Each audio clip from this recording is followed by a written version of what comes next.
बैरकपुर मोहनपुर पंचायत में अंतर्गत Sharda multi speciality अस्पताल में डॉक्टर्स और तकनीशियन सरपंच दिनेश दास की लापरवाही के कारण मौत हो गई है। इलाके में लोगों ने उनकी काफी लोकप्रियता के कारण युवा पीढ़ी के लड़के अस्पताल में आकर चिल्लाने लगे और उनके साथ भाजपा नेता कौस्तुभ बागची भी आए हैं। उन्होंने आकर मामले का पता लगाने की कोशिश की।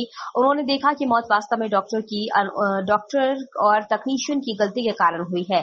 इधर बॉडी में निवासी दिनेश दास के इलाके में शोक की छाया पड़ गई है। उनकी एकमात्र मांग मास्क हटाने की है। डॉक्टर ये क्यों नहीं पूछा कि इसी बात को लेकर तनाव पैदा हुआ है। बाद में स्थानीय मोहनपुर पुलिस स्टेशन के अधिकारी ने आकर स्थिति को संभाली। কোথা থেকে পাস করেছেন? নিউটিয়া থেকে। নাম কি? কত বছরের কোর্স আপনার? 4 বছর। কি নাম আপনার? নাম বলুন, আপনার নাম বলুন। আপনার নাম বলুন। নামটা বলুন। হ্যাঁ? কোথায় বাড়ি কোথায়? বাড়ি কোথায়? বাড়ি কোথায়? এখানে ব্যারাকপুর। বাড়ি কোথায়? বাইরে ব্যারাকপুর। কোথায় ব্যারাকপুরে? আদিল জেলা কোথায়? মন্দির আছে তালচিনির পাশে। ডান দিকে। আপনাকে কে খুলতে বলেছিল? আমি তো ছিলামই না প্রেজেন্ট। মাস্ক আমি খুলিনি, মাস্ক অক্সিজেন মাস্ক আমি খুলিনি। একজন বাড়ির লোক আমাকে দেখালেন যে মাস্ক, আমাকে ডাকলেন। আমি বলতে এসেছিলাম যে পেশেন্টকে ক্যাথল্যাবে শিফট করো তার আগে, তখন উনি আমাকে ডাকলেন, আমাকে দেখালেন যে এটা হ্যাঁ দুনিয়ারে 98% স্যাচুরেশন মেনশন করছে। আর তখন আমাকে বললেন মাস্কটা খোলা। আমি তখন বললাম হয়তো ট্রান্সপোর্টেশনের জন্য খোলা।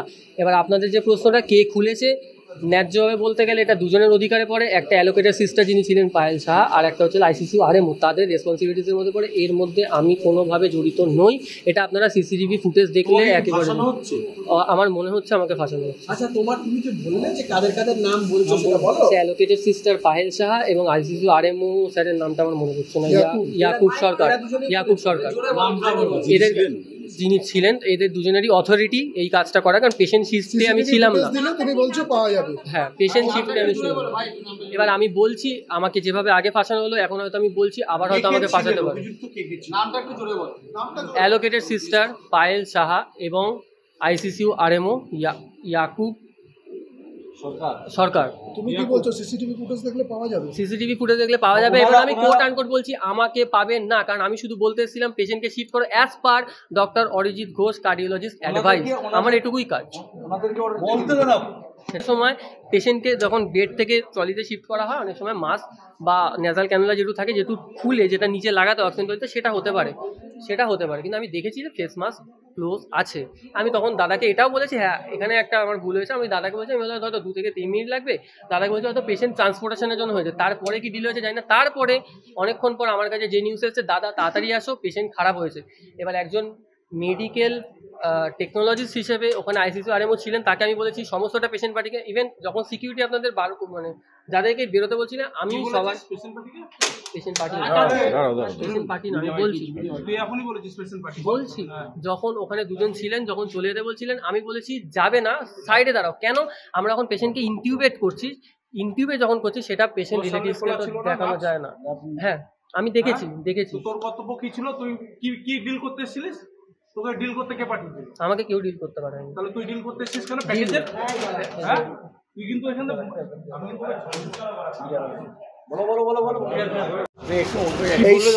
এই সারদা নার্সিংহোম, এই সারদা মাল্টি স্পেশালিটি হসপিটাল, সেখানে আমাদের কার্যকর্তা, আমাদের অত্যন্ত গুরুত্বপূর্ণ ভারতীয় জনতা পার্টির একজন কার্যকর্তা ব্যারাকপুরের কার্তিক দাস, তার বাবা, এখন তো স্বর্গীয়ই বলতে হবে, কিছুক্ষণ আগে উনি আমাদের সবাইকে ছেড়ে চলে গেছেন। এবং সম্পূর্ণটা এই দীনেশবাবুর আজকে যে এই ধরনের, আমি তো বলবো এটা হত্যা। এরা আজকে ভোরবেলায়, কার্তিক আমাকে সকালে যখন ফোন করে, তখন সকালবেলায় প্রায় 5টা সাড়ে 5টা, তারা চেষ্টা করছিল কোনো সরকারি হাসপাতালে, কিন্তু সেই সরকারি হাসপাতালে তো এই ট্রিটমেন্ট পাওয়া যায় না, খুব ক্রিটিক্যাল কন্ডিশন ছিল। তাই সকালের দিকে এখানে এনে ভর্তি করা হয়, এবং ভর্তি করার পর সন্ধ্যেবেলা আমার সাথে কথা বলে পেশেন্ট স্টেবল আছে। এদেরকে বলে যে এনজিওগ্রাম করতে হবে, স্টেন্ট বসাতে হবে। তো এদের সেই আর্থিক ক্ষমতা নেই, এবং তারা আমাকে বলছিল অন্য কোথাও আমি টেমসে কথা বলছি, আমি শিফট করা যায়। তো এরা বললো অ্যাটলিস্ট যাতে ওই করোনারি এনজিওগ্রামটা করা যায়, এবং তার জন্য 15,000 টাকা লাগবে। তো ও বলেছিল যে আমি কষ্ট করে যা কিছু করে হোক দেবো। করোনারি জাস্ট এনজিওগ্রামটা করানোর কথা, স্টেন্ট ফ্যান বসানোর না। আমি অনেক জায়গায় কথা, এরা এখানে সরকারি প্রকল্প, মমতা বন্দ্যোপাধ্যায়ের এত স্বাদের প্রকল্প স্বাস্থ্যসাথী, সেই কার্ডও এরা নেয় না। স্বাস্থ্যসাথীর কোনো ব্যাপার এদের এখানে নেই। তা যাই হোক, আমি অন্য নার্সিংহোমেও কথা বলছিলাম, এমসেও কথা বলছিলাম, অন্য নার্সিংহোমে যদি কোনো স্বাস্থ্যসাথীর বিষয়টা নিয়ে এটাকে করানো যায়, বা এমসে কথা বলছিলাম যদি ভর্তি করানো যায়। ইতিমধ্যে হঠাৎ আমার কাছে ফোন এলো যে এক্সপায়ার করে গেছে, তখন প্রায় রাত্রি 10টা 10:30 এরকম হবে। এসে শুনছি পেশেন্টের এবং ভিডিও আছে সমস্ত যারা যারা দোষী যারা এখানে। একজন নার্স সে খুলেছে, আরএমও বলছে আমি জানি না। একজন টেকনিশিয়ান সে কার্তিকের কথা অনুযায়ী সে এসে বলেছে তার প্যাকেজের কথা, এত এত প্যাকেজ।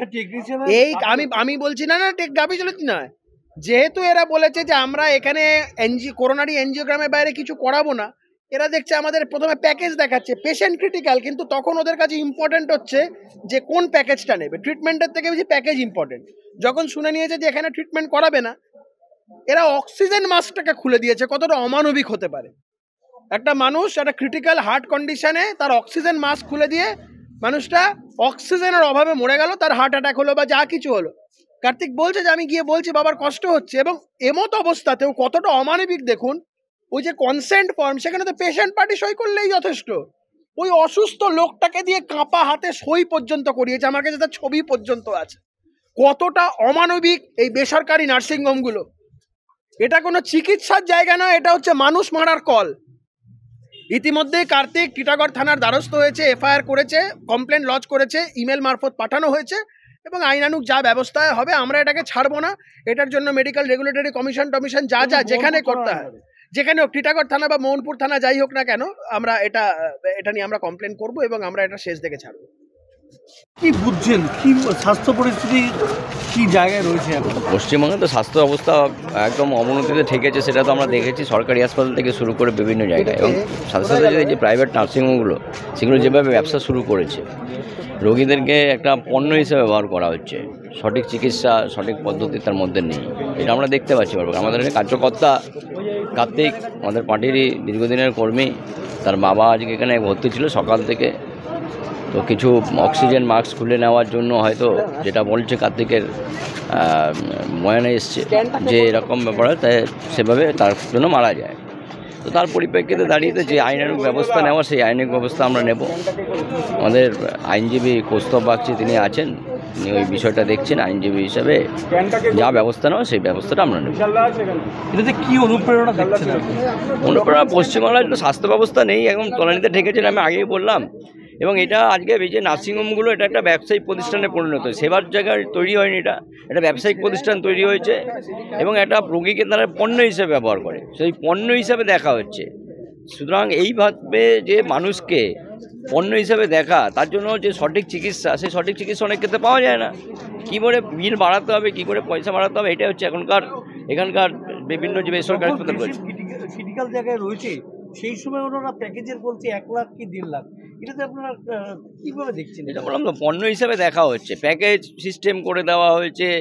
এর কদিন পরে ফুল প্যাকেজ করে ব্যবস্থা হয়তো হাসপাতালগুলো করে দেবে, যে আপনাকে এখানে আসলে ভর্তি হবেন, এত টাকা হাসপাতালে দিতে হবে, মারা গেলে পরে আমরা হাসপাতালে নিয়ে গিয়ে নার্সিং দাও করার যে বার্নিং ঘাট, সেখানে পর্যন্ত আমরা একটা প্যাকেজ চালু হবে। স্বাস্থ্যসাথী পরিষেবাও নেই, সে বিষয়ে কি বলবেন? একাধিকবার কমপ্লেন এসছে এর আগে।